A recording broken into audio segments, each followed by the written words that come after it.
قرآن کریم میں جو سائنسی معجزات آج سامنے آ رہی ہیں، یہ اس بات کا ثبوت ہے کہ قرآن کسی انسان کا نہیں بلکہ اللہ کا کلام ہے۔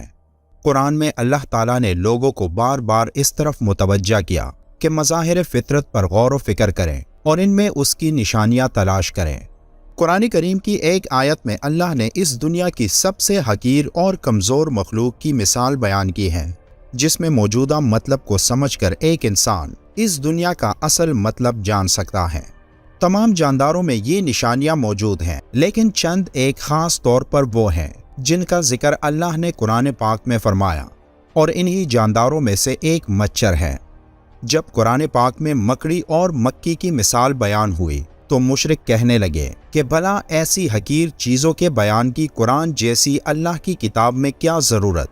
تب اللہ نے ان کے جواب میں یہ آیات نازل فرمائی۔ اللہ تعالیٰ اس بات سے بالکل شرم اور ندامت محسوس نہیں کرتا کہ وہ کسی مچھر کی مثال بیان کرے یا اس کے اوپر کی کسی چیز کی۔ جو مومن ہیں وہ یقین کرتے ہیں وہ ان کے پروردگار کی طرف سے سچ ہے، اور جو کافر ہیں وہ کہتے ہیں کہ اس مثال سے خدا کی مراد ہی کیا ہے۔ اسی طرح اللہ ایک ہی بات کے ذریعے بہت سے لوگوں کو گمراہ ٹھہراتا ہے اور بہت سے لوگوں کو ہدایت دیتا ہے، اور اس سے صرف انہی کو گمراہی میں ڈالتا ہے جو پہلے سے ہی نافرمان ہیں۔ مچھر بے شک ایک معمولی اور غیر اہم سا جاندار ہے، مگر اس پر غور و فکر کیا جائے تو اس میں بھی اللہ کی بہت ساری نشانیاں دیکھنے کو ملتی ہیں۔ اللہ تعالیٰ نے مچھر کے لیے قرآن میں بعودتا کا لفظ استعمال فرمایا ہے، اور یہ لفظ مؤنث ہے۔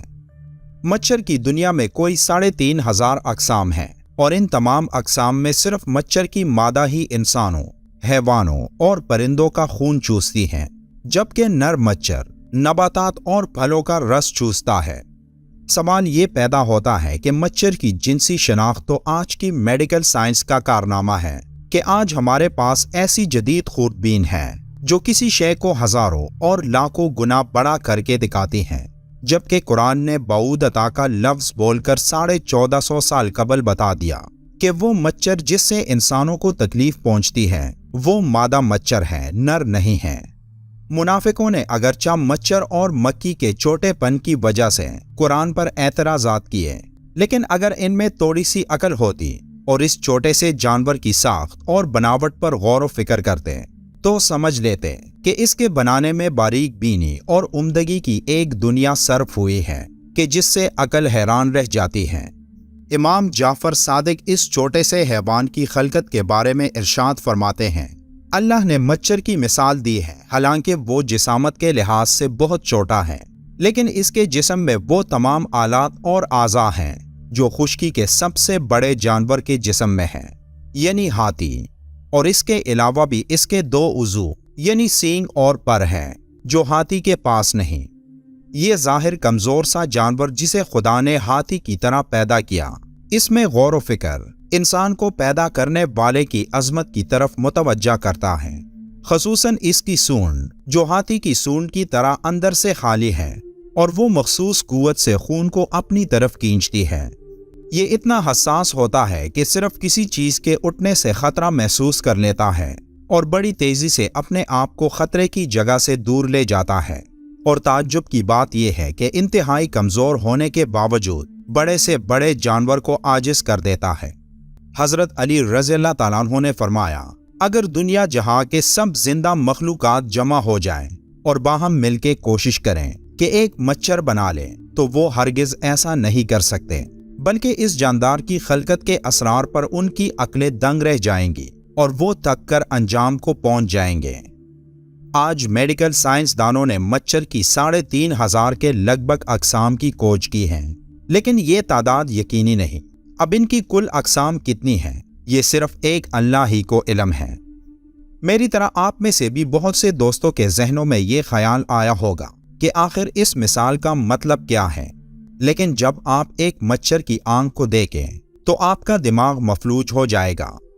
مچھر کی ایک آنکھ کے اندر بھی کئی آنکھیں ہیں، اور یہ تمام آنکھیں ایک ساتھ کام کرتی ہیں۔ جب آپ اس کے بارے میں جان لوگے تو تب آپ کے ذہن میں بھی یہ آیت کریمہ آئے گی۔ سائنس نے اس مچھر کے بارے میں بہت کچھ انکشافات کیے، کہ یہ چھوٹی سی مخلوق کتنے انسانوں کی جان لیتا ہے۔ یہ تو بہت تفصیلی باتیں ہیں، مگر چند باتیں ایسی ہیں جو میں آپ سے شیئر کرنا چاہوں گا۔ مچھر کی 100 آنکھیں ہیں جو سب کے سب اس کے سر میں ہیں۔ ایک مچھر کے 48 دانت ہیں۔ اس کے 3 دل ہیں اور تینوں مختلف قسم کے ہیں۔ مچھر کے سونڈ میں 6 چریاں ہیں اور ہر چری کا اپنا کام ہے۔ مچھر کے دونوں طرف 3/3 پر ہیں۔ مچھر کے اندر حرارت کا پورا نظام ہے اور اسی کے ذریعے یہ انسانی جلد کی رنگت کو تاریکی میں پہچانتا ہے۔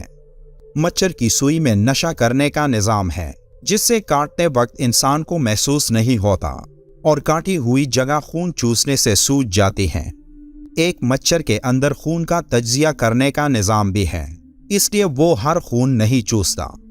اس بارے میں سائنس کی سب سے حیران کن تحقیق میں یہ بات سامنے آئی کہ ایک مچھر کے اوپر اس کے پر ہوتے ہیں جو اس سے بھی ہلکے ہوتے ہیں، اور مچھر کے پر کے اوپر ایک مائکروسکوپک پیراسائٹ ہوتا ہے، ایک جاندار جو مچھر سے بھی حقیر چیز ہے، جو تمہیں اپنی آنکھ سے نظر بھی نہیں آتی۔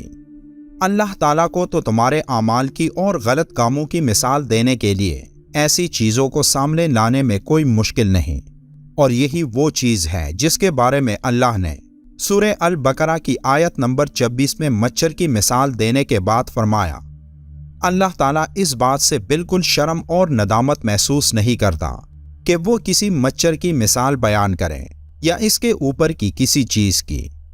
اللہ ہم سب کو قرآن پڑھنے اور اس پر عمل کرنے کی طاقت عطا کرے۔ ویڈیو کے آخر میں ایک بار درود شریف پڑھنا مت بھولیے گا۔ ملتے ہیں ایک اور معلوماتی ویڈیو میں، تب تک کے لیے اللہ حافظ۔